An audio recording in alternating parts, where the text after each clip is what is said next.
As the end of January approaches, it's time to reflect on what I've managed to accomplish and what needs to be done for February.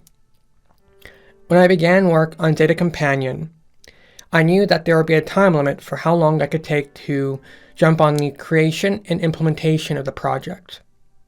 I also knew that there would be extreme budgetary constraints, and I knew that I would still have to make a competent product despite all of those conditions.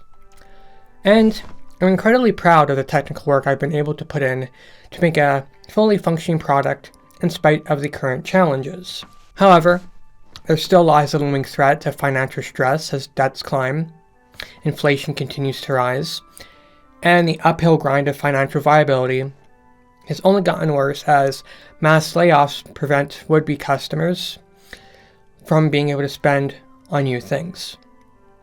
Being subject to a layoff myself in late October, I still had a massive drive and passion for virtual reality, and I became absolutely obsessed with the mixed reality capabilities of the Quest 3.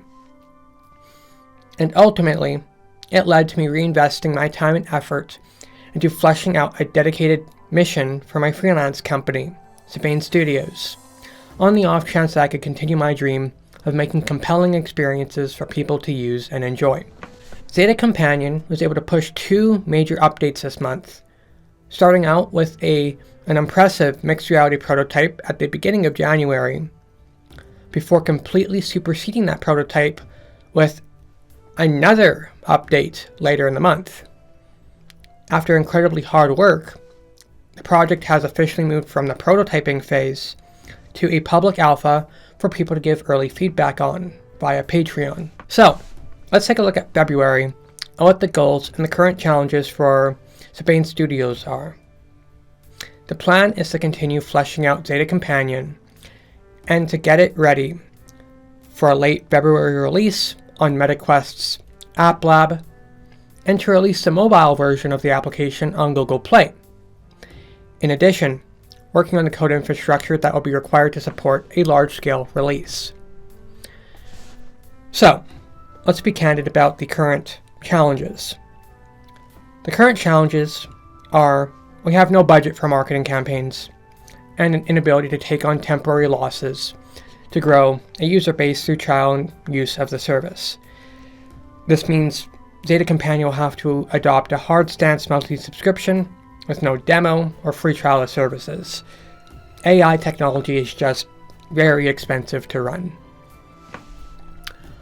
While larger companies can focus on user growth before eventually pulling in the reins to reach profitability, Zeta Companion will have to focus on being profitable first. And we basically have to hope that the word of mouth of its quality expands its reach.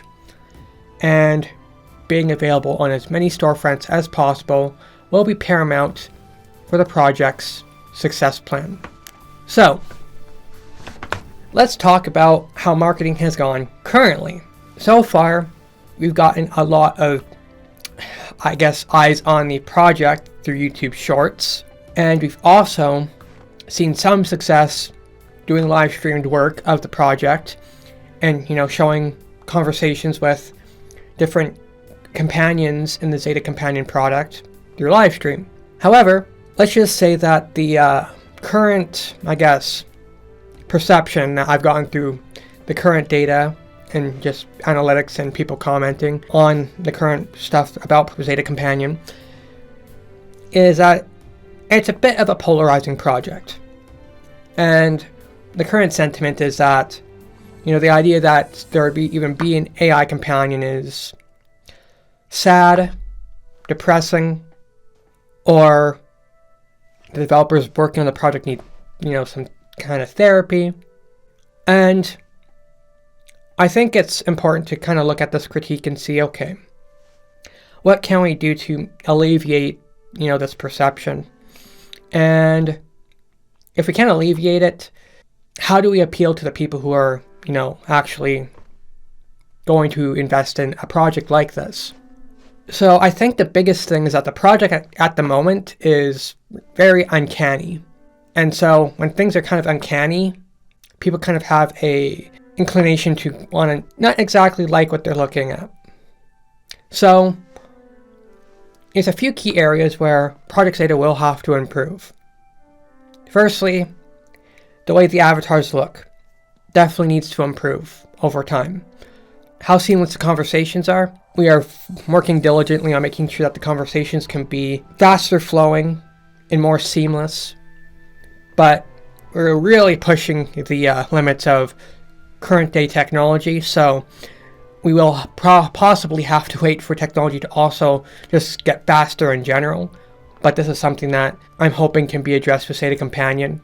The animations that power the characters, those will have to be improved over time, for sure. And ideally, if we look at, say, Zeta Companion a year from now, I'm hoping that most of the initial repulsion, let's just say, at what Project Zeta is trying to propose today, will kind of go away. But this will take a lot of work. We're committed to ensuring that Zeta Companion addresses most of the issues that people are probably initially having being exposed to the project in the current state that it is right now. Zeta Companion is currently in an alpha state, and we are working diligently to constantly improve the project. So, that's pretty much everything. Time will tell if Zeta Companion is able to pull in demand with its implementation of bleeding edge technologies, and if it can become a decent, alternative to talking to someone for people who maybe aren't in a state or in a position where they can, interact with people day to day. And right now, Zeta Companion is available for early access on Patreon, and it's on Android, PC, PCVR, Quest 2, and Quest 3. So, I'm hoping to have a video like this maybe every month or so, or kind of reflect on what happened in the last month and what we're going to do for the month moving forward. Zeta Companion is a project that I think is exciting, and we'll see how it progresses as time goes on. I kind of think of it like those holograms that you might see in a sci-fi show.